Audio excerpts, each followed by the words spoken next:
2,000 years ago, life in the land of Jesus was not about miracles or kings, it was about survival. For the vast majority, each day was a struggle, a test of endurance etched into the sun-baked stones of Judea and Galilee.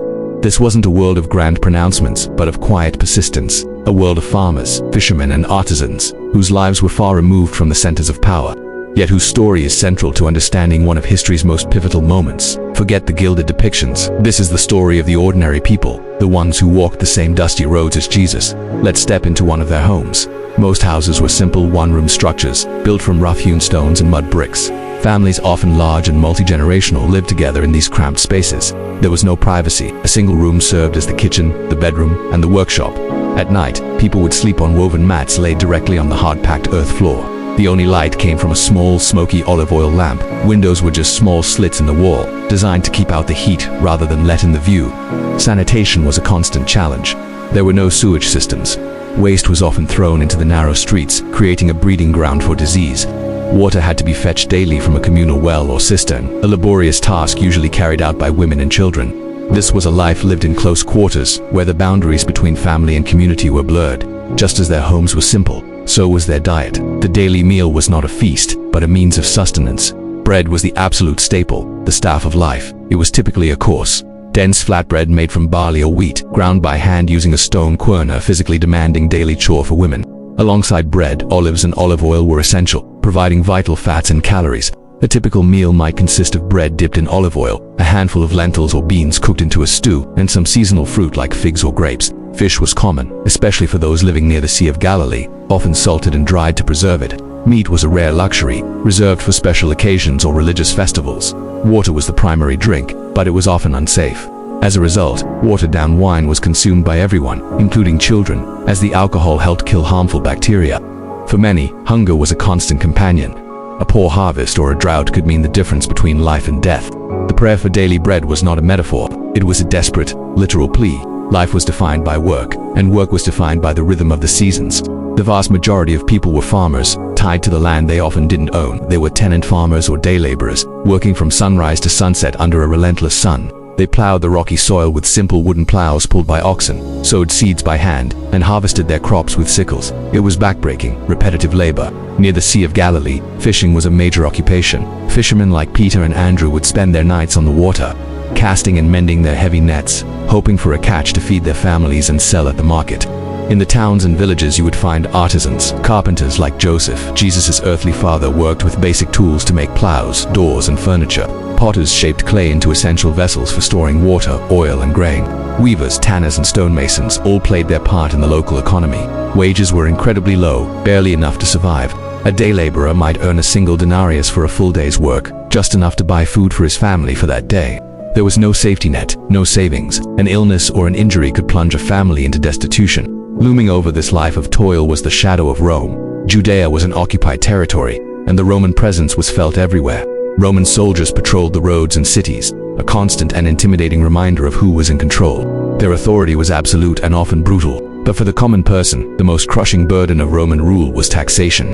The empire demanded a heavy price from its subjects. There were multiple layers of taxes: a land tax, a poll tax, and customs duties on goods moving between regions. Tax collectors, often local Jews working for the Romans, were despised figures. They were known for their corruption, often extorting more than was legally required to line their own pockets. This system drained the already meager resources of the people, pushing many into crippling debt. The feeling of powerlessness was profound. People lived under a constant state of fear and resentment, caught between the demands of their Roman overlords and the collaboration of their own local elites. In this world, what you wore immediately signaled your place in society.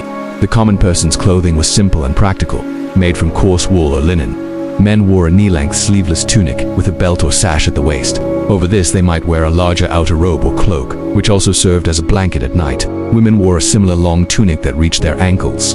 On their feet, everyone wore simple leather sandals to protect against the rocky ground and hot sand. Colors were muted, mostly undyed shades of white, brown, or gray, as vibrant dyes were extremely expensive. This stood in stark contrast to the wealthy elites. The rich, like the high priests or Roman officials, wore fine linen and brightly colored robes, often purple, a symbol of royalty and power. They adorned themselves with jewelry and lived in large, opulent homes. The gap between the rich and the poor was not just economic, it was visible in the very fabric of their clothes, a daily reminder of the deep social chasm that divided their world. In an age without modern medicine, health was fragile and life was short. The average life expectancy was likely between 30 and 40 years. Infant mortality was tragically high, and many children did not survive to adulthood. Common infections, injuries, or childbirth could easily become fatal. People suffered from a host of ailments: malnutrition, poor sanitation, eye diseases from the sun and dust, and skin conditions. There were no antibiotics, no surgery as we know it, no understanding of germ theory.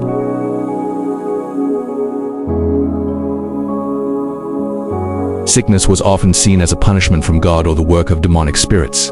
People sought healing at religious shrines or from holy men who were believed to have the power to intervene with the divine. When Jesus performed healings, it was not just a physical act. It was seen as a powerful spiritual event, a restoration of wholeness in a world where brokenness was the norm. Against this backdrop of poverty, oppression, and suffering, a man from Nazareth began to speak, and the common people listened.